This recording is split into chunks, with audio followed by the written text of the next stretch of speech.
This is going to be an audio clip on the competition chart. It's a chart which outlines the characteristics of the 4 types of competition. The 4 types of competition, we want to fill this chart out from the left to the right. At the top of the chart where it says label the types of competition, the first column is going to say pure competition or perfect competition. The next column over will be for monopolistic competition. Column 3 will be oligopoly, O-L-I-G-O-P-O-L-Y, and then column 4 is monopoly. The reason they're in that order is because pure or perfect competition has the most buyers and sellers, and as you progress over to monopoly, you have the least number of sellers. So they're in that specific order for a reason. In pure competition, the number of firms will skip down. We may not take these in the same order. So skip down to 1, 2, 3, about the third column where it says tell the number of firms. Okay, in pure competition, the number of firms is going to be from hundreds to thousands of buyers and sellers in the market. In monopolistic competition, there are many buyers and sellers, define many as from 30 to 75. This is your retail market. Oligopoly, in that market, you've got from 3 to 6 sellers. In monopoly, there is 1. Okay, in pure competition, the type of product that's sold is a standardized product, also called homogeneous, whichever the way you would like to pronounce that. Standardized meaning all sellers have the same product. It is not differentiated. Usually it's an agricultural product like lettuce, broccoli, cabbage, corn. It could even be catfish. One seller's corn is the same as the next seller's corn The product is standardized. All sellers have the same product, as opposed to monopolistic competition where all the products are differentiated. Example, retail is going to be monopolistic competition, and when you go to a retail store, the products of Reebok, the products of Nike, the products of, I'm thinking as you walk down the mall, you look at Rue 21, you look at Aeropostale, you look at Victoria's Secret, you look at Lane Bryant, you look at Payless. All of these stores, all of their products are different. They're differentiated by size, style, appearance, logo. Even the stores are differentiated by location, service, all of these different characteristics. So the product is different, and they advertise based on these differences. Okay, so the product we're looking at here is going to be retail. Any product that's differentiated. Now, we're going to move over to the oligopoly market, and we said 3 to 6 sellers.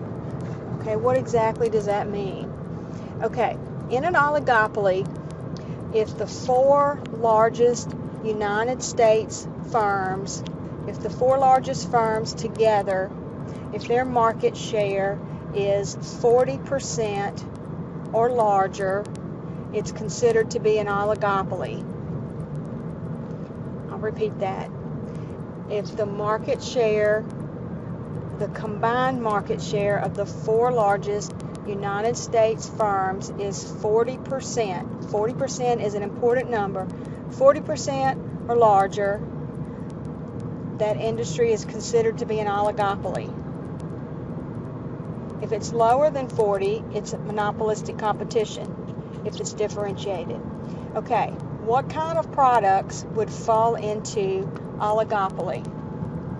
Okay, think about what kind of products have only 3 or 4 or 5 firms producing the bulk of the market. Breakfast cereals, you got Kellogg's, Post, and General Mills. Cigarettes, you've only got 2. Cars, you've got Ford, GM, Chrysler. I can't recall what the main ones are, but you've got only 3 or 4 of the big 3 or 4 in the automakers. Computers, beer is an oligopoly. You've only got 3, I believe, of the main 4 main firms that are producing over 40% of the market. I believe tires are an oligopoly. So those are some examples. Now, an oligopoly can be differentiated, or it can also be standardized. Okay, what would be a standardized oligopoly? An example of a standardized oligopoly would be you still have only 3, 4, 5, or 6 firms producing the bulk of the market, but the product is the same. It could be like steel, it could be copper, it could be glass, like flat glass. It has to be the same. Each person's product has to be the same. So it's a product that is generic to all firms, but there's only a few firms producing the bulk of that. Okay, so we've got some examples of oligopoly, some examples of differentiated, some examples of standardized. Next, monopoly. In a monopoly, there's only one firm producing the product, and there are no close substitutes. Okay, the type of product sold, generally a monopoly, we think about utilities. Let's just stick with that one. You can't get it anywhere else. You can't get your electricity from anywhere else besides Coast Electric or Mississippi Power. In town, if you want to get cable, there aren't any other selections besides, like for me where I live, Charter Cable is the only cable that can come to your house as far as city cable. Of course, you can do DirecTV, you can do satellite internet, but as far as the cable company in town, there's only one. Okay, so we've covered what kind of product, how many firms. What about price maker or a price taker? Okay, a price taker is a firm that does not have any control over the price that it sells. That's a firm where they're forced to take the price that the market sets for it. This is going to be an industry where there are so many buyers and sellers that one seller can't say, hey, I'm not going to pay that much, or I want to sell mine for a higher price. Or the same thing for a buyer. When a buyer goes to the store and says, I'm not paying that much for some corn, I want you to sell that to me at a lower price. The buyer has no choice because there are so many other buyers. So the buyer has no choice over the price, and the seller has no choice over the price. The market sets the price in that particular setting. That's a price taker. We only have one price taker out of this chart, and that's pure or perfect competition. Now, the other 3 types of competition are price makers. What does that mean? That means that if they have the choice over what price they're going to charge, they're going to make their price higher than above cost. price takers take the price that the market sets, which is going to be at minimum average total cost. You are productively efficient when your price is equal to minimum average total cost. In our production cost chapter, we learned about average total cost curves, and at the bottom of the average total cost curves, that's when you're going to make the most profit. When you're at the bottom of that curve, when your costs are the lowest, your profit can be the highest because costs are low, so you have the potential to make more money if your product price is high. But in pure competition, the market sets the price down at minimum average total cost to where you are at a break-even only point.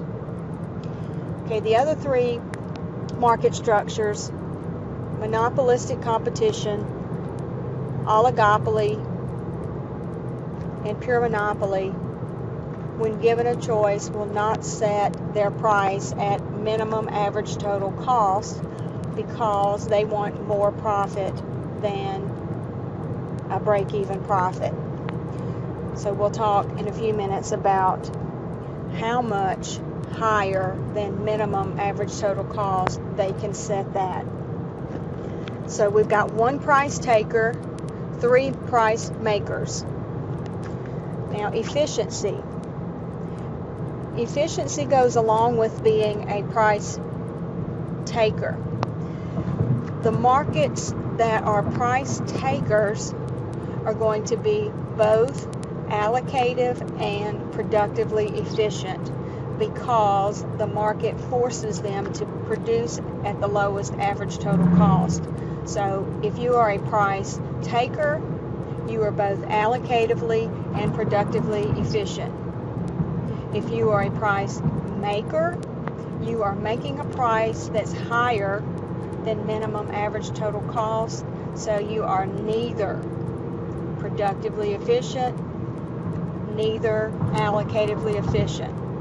So in that line down toward the bottom of the chart that says, does these four firms achieve allocative efficiency, productive efficiency, both or neither? It's either both or neither. Pure competition is both.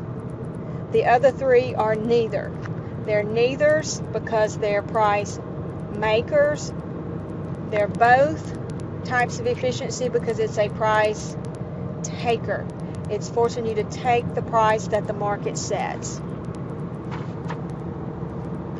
Okay, so we've gone down through price maker or taker. We've done examples of products sold, the number of firms, control over price.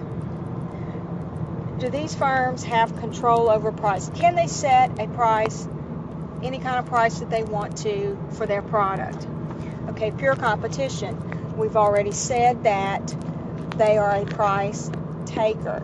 They have to take the price that the market sets. So the answer to that one is going to be no. Pure competition has no control over price. Okay, monopolistic competition. This is the retail market. Can Reebok, can Hibbett Sports, can Foot Locker or Rue 21 or JCPenney or any of these stores, can these stores set whatever price they want to? Can they control their price? Well, I'm using shoe store examples because I just went to the mall looking for shoes this past weekend and for my stepsons, and there are probably 6 or 7 different shoe stores in the mall, and they all sell the same kinds of shoes.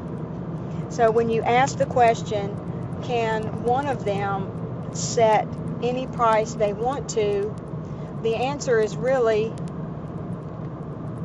it's limited.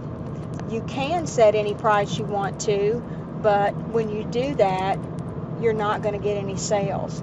So the answer to the question is, do you have any control over price? Some, but it's limited by the large number of competitors. Because I know a lot of people will go from store to store to store and will look to see the price of all of them, and will go back to the one that's the cheapest. Some people go to the first store, find what you like, buy it, and are gone. But everyone is not that way. Okay, on to the next one, oligopoly. In an oligopoly, we've got from 3 to 6 firms producing the bulk of the market. Computers, breakfast cereals, cigarettes, tires, beer. Can you set any price that you want to if you're an oligopoly? You can set the price that you want to, but each one of these firms have what we call mutual interdependence or strategic dependence. In oligopoly, we have something called game theory, and oligopolists are kind of like members in a game of checkers or chess. Before anyone makes a move, any of these participants in oligopoly, before they move and either raise a price or lower a price, they look to see what the competitor is going to do. If you've ever played a game of checkers, and before you move your little game piece, you look to see what kind of moves your opponent is left with. You know, if you make a jump, you know, is he or she left with a good move, with a bad move?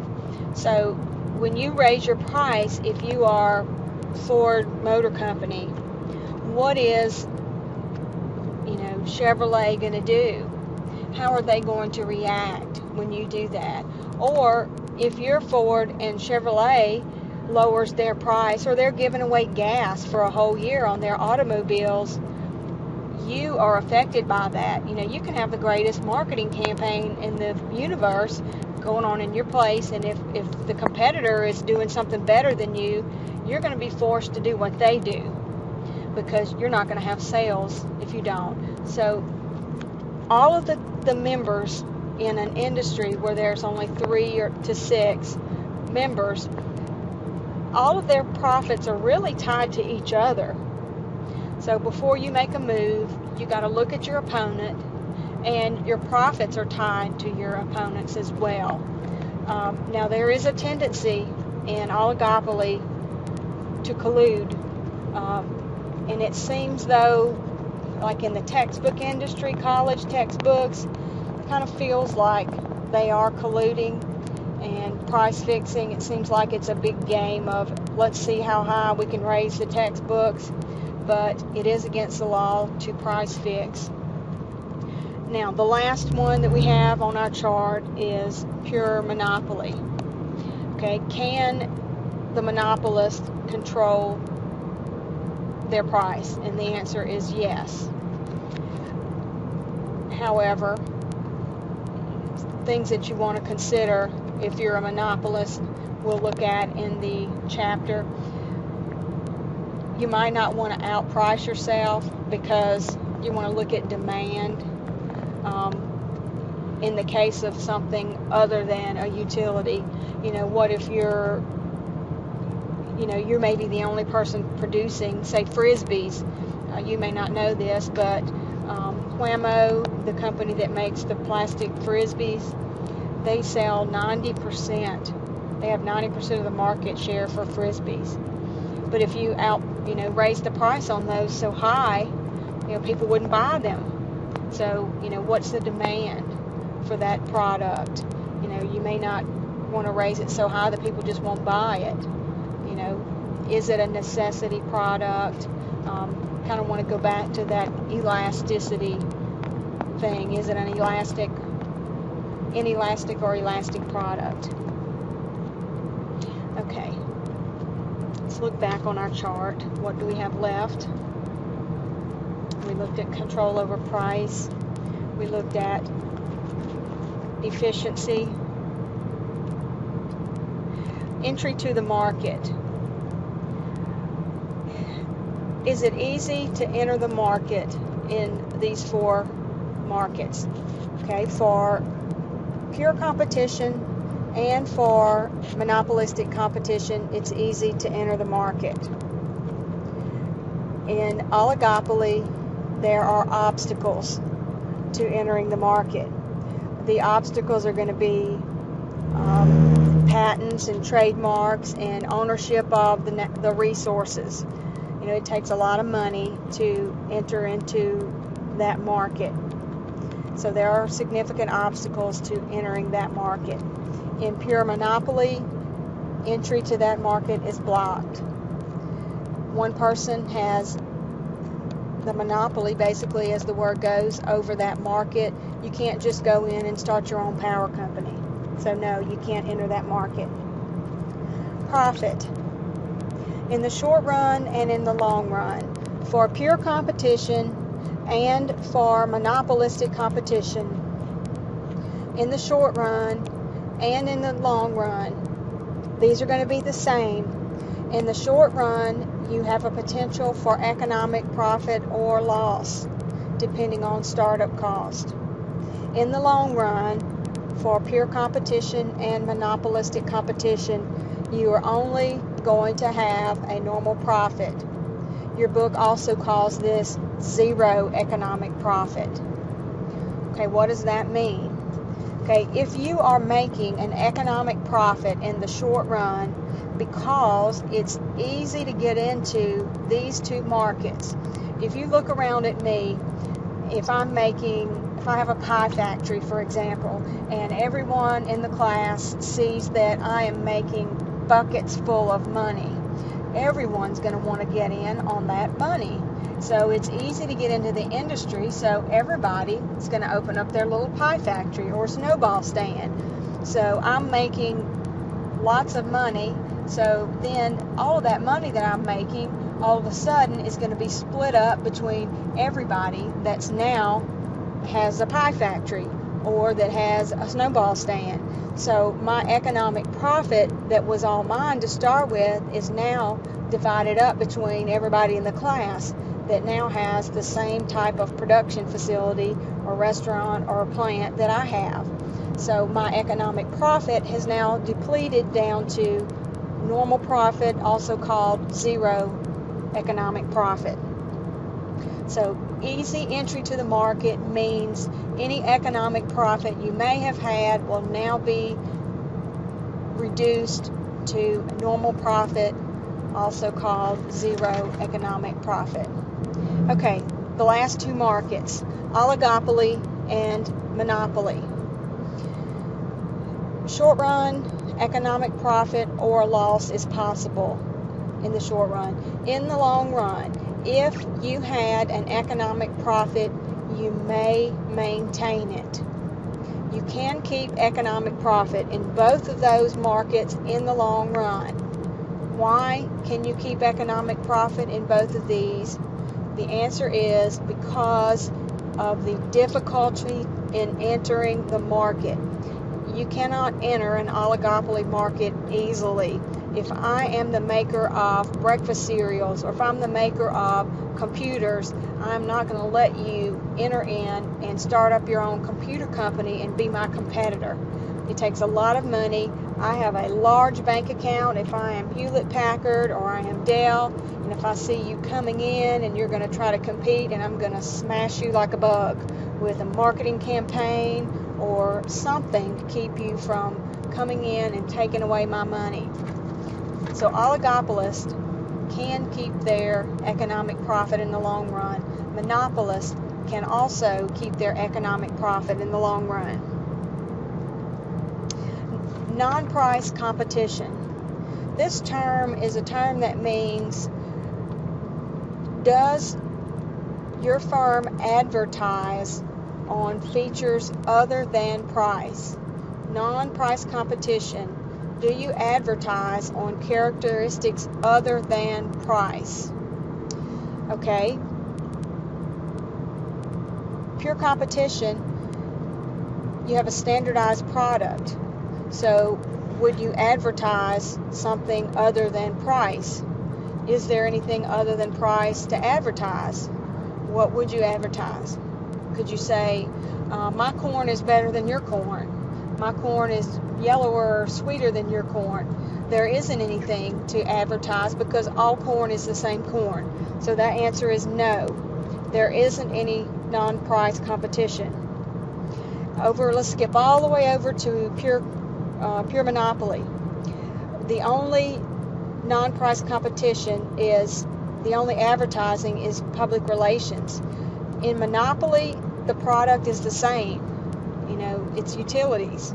You can't say anything about, other than price, about utilities. So the answer is no, only public relations. Okay, oligopoly, monopolistic competition. Do they do any advertising on features other than price? Yes, yes, yes. If you have a market where there is a differentiated product, the answer is yes. There will be non-price competition. Monopolistic competition is the retail market. It's Olive Garden, it's Red Lobster, it's Reebok, it's McDonald's. I'm loving it. You see a lot of commercials for McDonald's where they're not advertising price. It's just the name. So non-price competition would be a commercial where they're just talking about the product. They are absolutely not discussing the price. If you see any of that, that means yes, that's non-price competition. You would be discussing the differentiated things about the product. What makes it unique? What makes it faster, cheaper? The name brand, you're talking about the location, you're talking about the service, how good it is, all of these things, anything except price. So yes, we do have non-price competition in monopolistic competition and in oligopoly. And I believe that is all of the characteristics, and that's all of the slots on the chart. When it gets time for test on all 4 market models, you will have characteristics from each one of these 4 market models. So you will need to know this chart. You'll need to know everything on this chart. If I ask you a question like, in monopoly, is there opportunity for economic profit in the long run? The answer is yes. If I say, what are the number of firms in monopolistic competition? The answer would be from 25 to 70. There are many sellers. What are the number of sellers in pure competition? Hundreds to thousands. How many sellers are there in oligopoly? From 3 to 6. Okay, what is the market share required for a firm to be an oligopoly? It's 40% or more. Okay, if you have any questions on this, let me know.